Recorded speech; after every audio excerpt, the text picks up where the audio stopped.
मनोरंजन जास्त आज ही तुम्हाला बारी शक्यतो आवडणार नाही, कारण लोकांना मनोरंजन सध्या ऐकायची सवय झालेली आहे आणि काही नाही, कारण भजन संस्कृती आज 2020 आज कालायतच परिणामा जसा कलियुग आहे तसा जमाना बदलत चाललाय तसा चालावं लागतंय, पण जास्त बडबड न करता या ठिकाणी भजन हे या ठिकाणी होणार, कारण भजन हे शाश्वत आहे. माताओने आज अरे तुझे ह्या काय कामाचा नाही, आज थोड्या दिवसापूर्वी मर्यादिता बुवाने पहिल्यांदाच चांगला नाव हा कानात हवा भरल्याचं करू नको, पण बुवा आज खरं तुमच्यासारखं बरोबर भजन करायला संधी भेटते ही खरी मोठी गोष्ट आहे. कारण संतोष जोगी बुवा, अभिषेक शिरसाट बुवा, संदीप पुजारी बुवा या लोकांनी आज डबलबारीला साथीला घेतलं, कारण जर असो काय बोलणार असतं तर घेतल्याची नसते, बरोबर आहे. कारण त्यांची मर्यादा तुम्हाला पण तुमची मर्यादा आहे की बाबा एखादा नवोदित कलाकाराबरोबर वारी घेतली तर कशी. आज सूरजबाईच्या दिवशी नाला सुकारा विरा जोईल बुवा, पण जोईल बुवाने त्याच्यानंतर खरं आज सांगितलं की नवोदित कलाकारांमध्ये हीच काम पाहिजे, बरोबर आहे.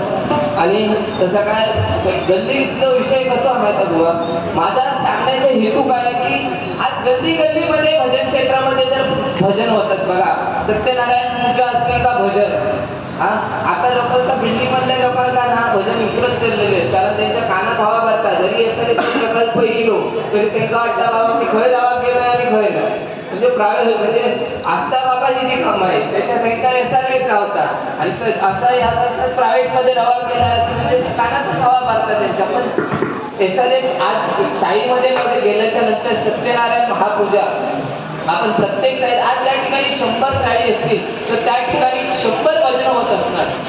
जेव्हा एसआरए प्रकल्प उभा राहतो तेव्हा 70 साडी उचलल्या जातात आणि काही एक पूजा होता. म्हणून आज गल्लीमध्ये जाऊची म्हणतात ही चांगली आहे. तुम्ही वेगळ्या गल्लीचा अंदाज लावला हा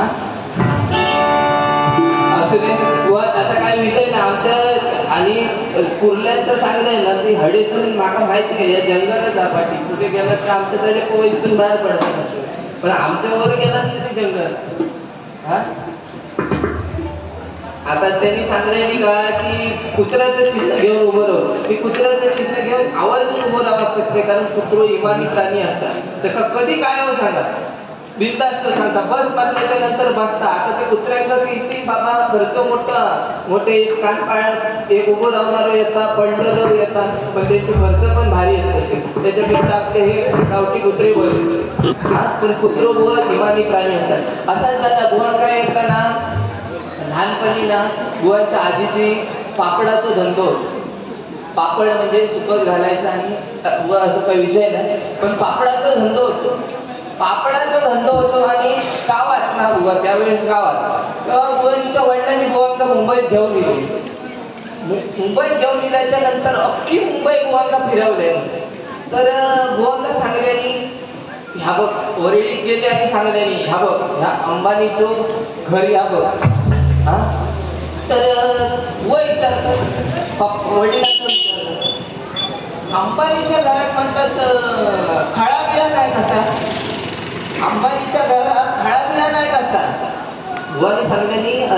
मोठे लोक आहेत त्यांच्या घराचा खण मग आपली आजी तिकडे कधी राहूच शकत नाही म्हणतात, कारण तिचं पापड घालायचे प्रॉब्लेम होणार, वाळत घालायचे सुकवचे प्रॉब्लेम होते. बुवा म्हणतात पापड मागत आजी नाही तर आपली राहू शकणार ना.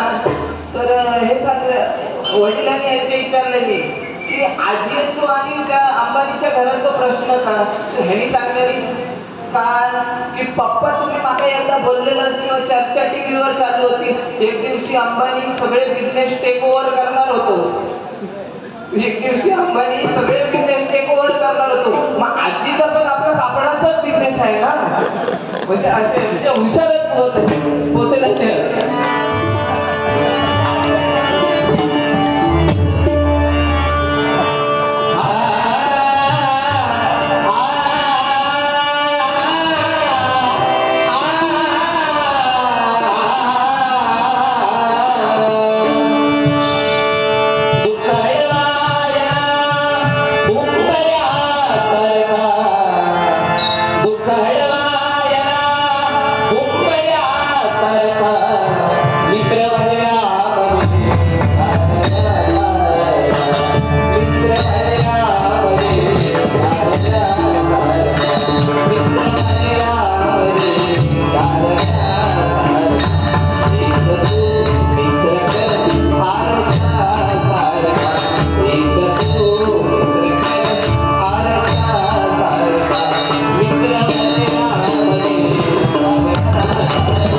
त्या दिवशी आमच्या गोवांच्या क्लासमध्ये आलेले ते ह्या ठिकाणी ढबलवारी बघा खूप रे बुवा. या ठिकाणी एक जोरदार टाळ्या जाऊन ते बरं असते.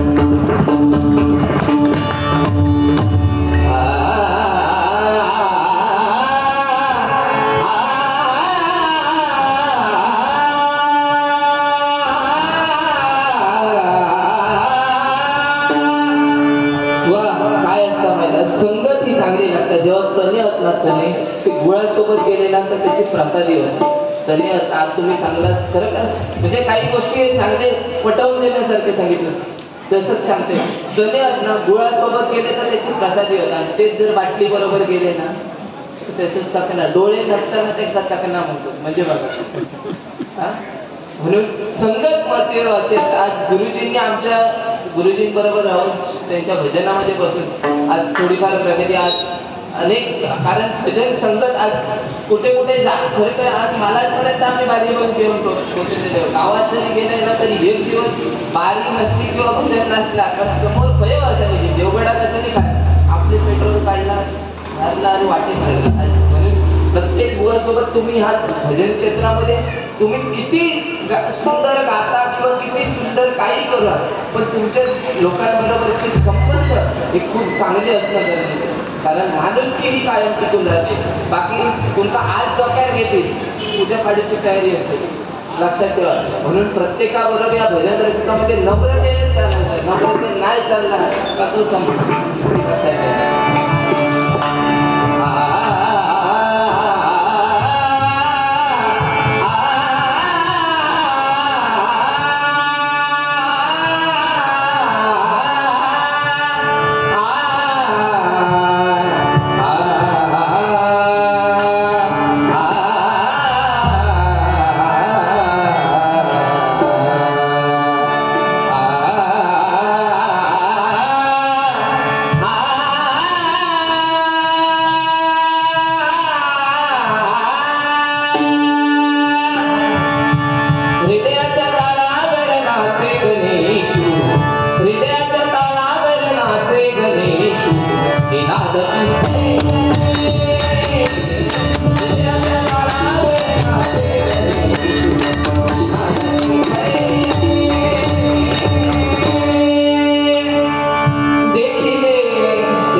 Thank you.